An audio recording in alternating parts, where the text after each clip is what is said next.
A lion does not have to roar to convince a zebra that it is dangerous. The zebra knows.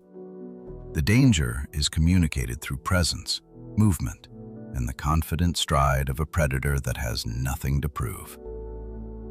In the wild, it is only the insecure animals that make unnecessary noise. They bark, screech, and posture because they are terrified of being exposed as weak. You are likely making this same mistake in your social life. You believe that by broadcasting your achievements, you are securing your status. You think that if you show the world your resources, you will command respect. The reality is the exact opposite. When you try to prove you are high value, you are actually proving that you doubt your own worth. True power is silent. It does not fear being unrecognized. To understand why your boasting is repelling the very people you want to attract, we must look at evolutionary biology. Specifically, we must examine the Handicap Principle proposed by biologist Amotz Zahavi. He observed that many animals possess traits that seem to be a burden. The peacock has a massive, heavy tail that makes it slower and more visible to predators. This seems like an evolutionary suicide note. However, the tail is a signal of genetic superiority. The peacock is saying that he is so strong and fast that he can survive even with this massive handicap. The signal is honest because it is costly. A weak peacock cannot fake a heavy tail. He would be eaten. In human social dynamics, your behavior follows the same logic. Honest signals are costly. They require resources that cannot be faked. Silence is a costly signal. It requires immense internal strength to possess a major achievement and say nothing about it. It requires you to forego the immediate dopamine hit of external validation. When you brag, you are sending a cheap signal. Words are free. Anyone can say they are successful. Anyone can rent a lifestyle for a photo. Because the signal is cheap, it is perceived as low value. You are demonstrating that you need the approval of others to feel whole. A man who needs approval is, by definition, lower in the hierarchy than the person he is seeking approval from. This leads us to the concept of counter-signaling. You have likely noticed a strange phenomenon among the ultra-wealthy. The billionaire often wears a plain t-shirt and drives an unassuming car. Meanwhile, the middle manager who is drowning in debt wears a loud designer suit and leases a luxury vehicle.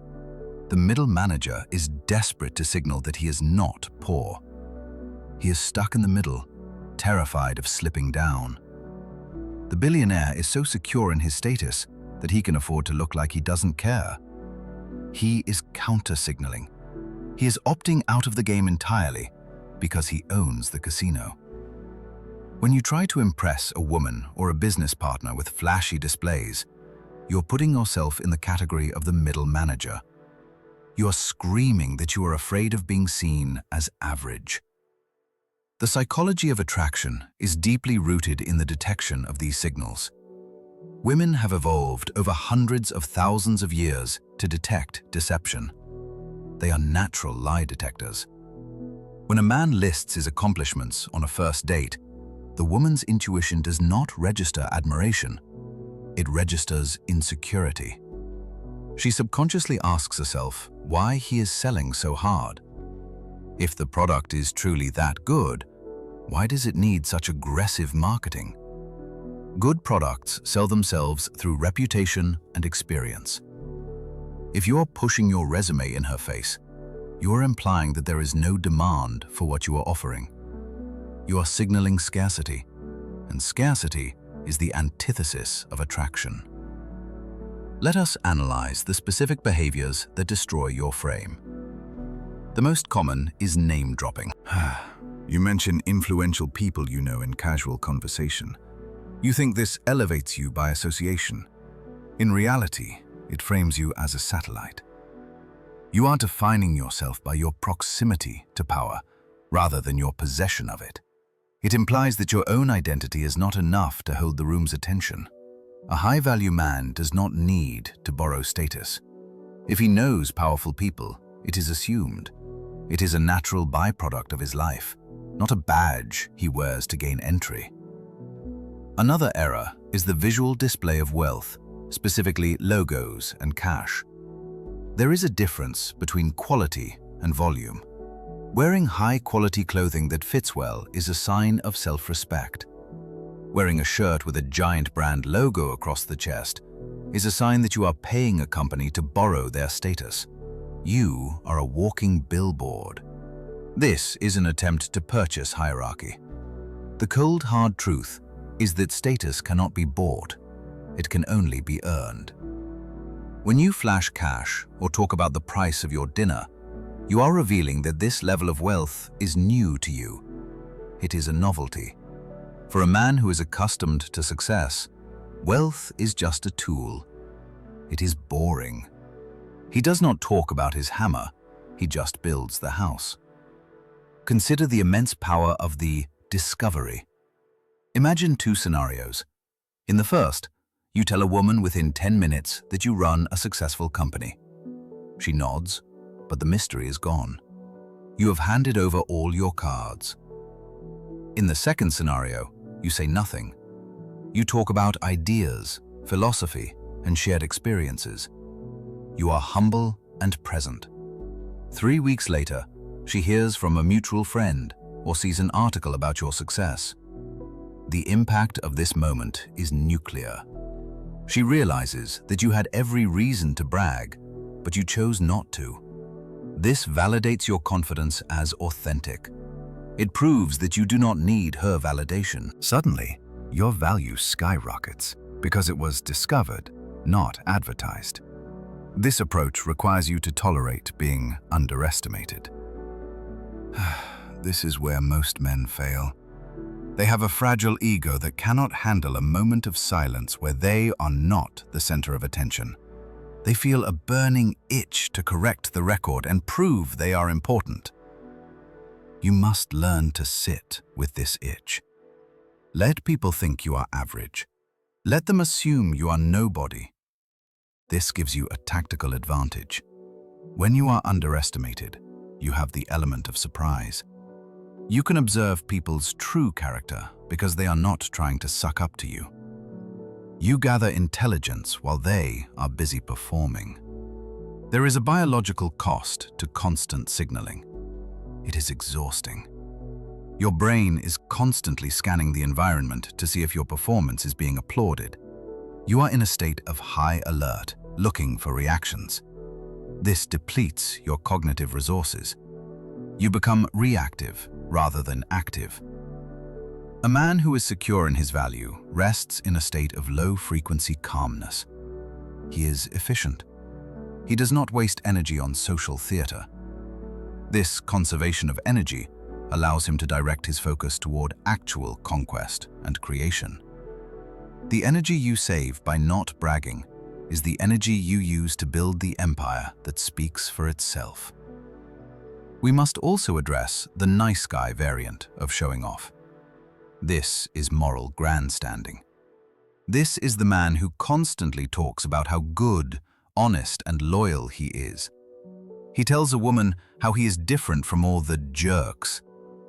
This is just another form of begging.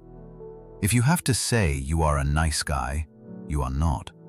You are a manipulator who is using virtue as a currency to buy affection. True virtue is action. It is what you do when no one is watching.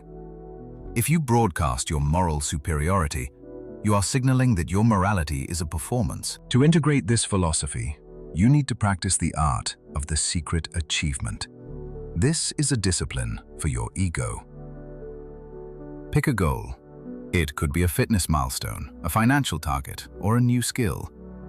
Achieve it. And then, for exactly 1 month, tell absolutely no one. Do not post it on social media. Do not text your friends. Do not mention it to your partner. Lock it inside. You will feel a pressure building up. You will want to release it to get the likes and the congratulations. Do not let it out. This practice forces your brain to rewire its reward system.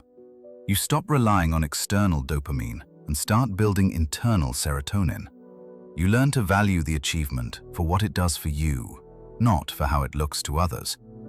You become self-sufficient. When the month is over, you may find that you no longer care to tell anyone. You have transcended the need for the audience. This is the birth of the Sigma mindset. You are operating outside the visible hierarchy, yet you dominate it because you are not dependent on it. You must also conduct a ruthless audit of your digital presence. Look at your social media. What are you signaling? Are you posting photos of your steering wheel?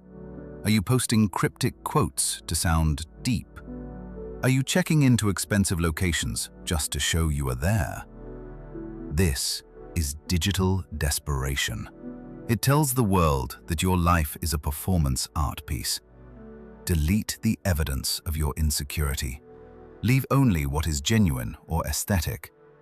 Or better yet, leave a void. A man with a private or minimal profile generates curiosity. In a world of oversharing, privacy is the ultimate luxury. It signals that you are too busy living your life to document it for strangers. The shift from signaling to being is painful. It requires you to kill the part of your ego that screams for attention. You will feel invisible at first. You will feel like you are losing the game because everyone else is shouting so loud. But this is an illusion.